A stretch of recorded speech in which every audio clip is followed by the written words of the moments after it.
Hey hey, welcome to the basement, the Perfect Sip channel here with Andy Bell. I'm not here with Smiley Pete today, he's outside. I'm here with the amazing Alice Parsons, the author of the very new whiskey book, The Lore of Whisky. Welcome to the basement, how are you doing? I'm very well, Andy, thank you for having me. Hey hey, well we're so glad to have you up in Glasgow and you've got a few events happening we'll talk about later, but there's a few questions I'd love to ask you and a bit more about the book. But Indeed. First of all, let's have a wee whiskey since you're here. Oh, that'll loosen me up. For those of you who know me, this is the Bruichladdich 20-year-old. Wouldn't be anything else. Thank you. Welcome to Glasgow. Great way of starting the weekend, thank you.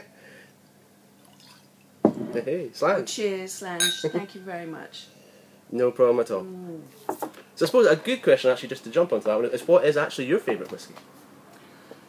Very difficult to answer. I mean, really, I've never drunk a whiskey that I haven't enjoyed for one reason or another. But I think, and as I was writing the book, I had a chance to explore a lot of different expressions.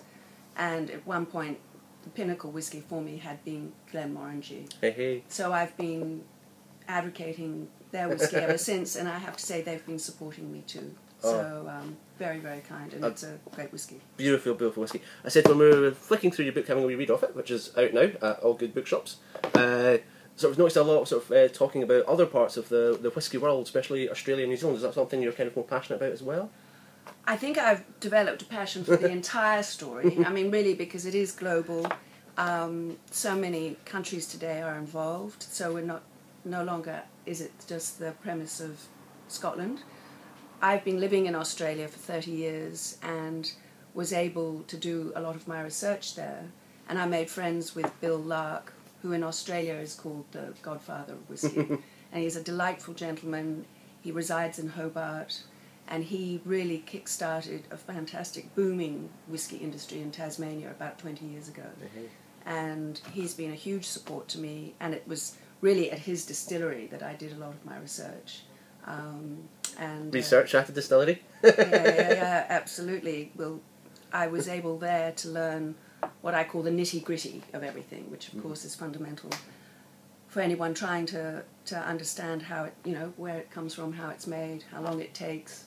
And that to me was one of the most interesting parts of it all. Okay. Now, one of the big questions we always ask many people who come into Variety 1-to-1, what is your fourth favourite song? Oh, thank you. Fourth favourite, that's cruel. Oh, golly, Andy, fourth favourite song. Well, you've got me scuppered there. There's a song, okay, I'll share. It's probably my first favourite, but we'll push it down to fourth for this morning. I love Plácido Domingo singing with John Denver. It's a song my husband played for me when we first met. Hey. And there you are, a bit of romance on Saturday to my husband.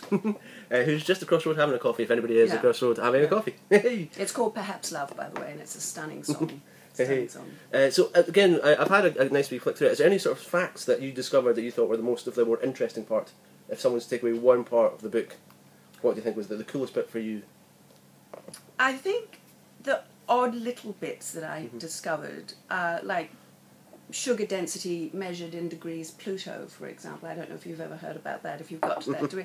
And it was just the whole journey of gathering lots of funny little pieces like that and putting them together. I think it all fascinated me. The devotion people have to the subject, and I think the greatest fact that I've come away with, it's not a specific scientific fact, but it's that people in the fellowship of whiskey are just the most amazing bunch of people. You can talk to anyone, and even if they don't drink it, they'll tell you something about it, or what their grandfather used to say about it, or their father, or their kids, whatever. Everyone has something to tell you, and they want to tell you, they want to be a part of it. And so, in terms of that, it's more an emotional response. It's the fact that there is this huge, great club out there that we all seem to enjoy, and it brings about friendships. It's brought me dozens of friendships, and it's changed the course of my life. By accident. All the way here to the basement. Exactly. So one more question just before you go. If Doctor Who was to drink a whiskey, because tonight Doctor Who returns on BBC One, what whiskey would Doctor Who drink?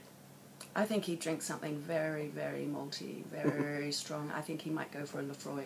Whoa, down to Isla, down to one of my favourites. Now, if you're lucky enough to be in Glasgow, today Alice is going to be in the Good Spirits Company from 11:30 to about 3:30, where you can pop in, say hello, maybe try something, grab a book, get it signed, meet the author, and also tomorrow I believe you'll be in the Pot Still, one of Glasgow's premier whisky bars from, is it 4 o'clock onwards? That's right. 4 o'clock onwards, so pop in and buy the lady a drink and get the book signed.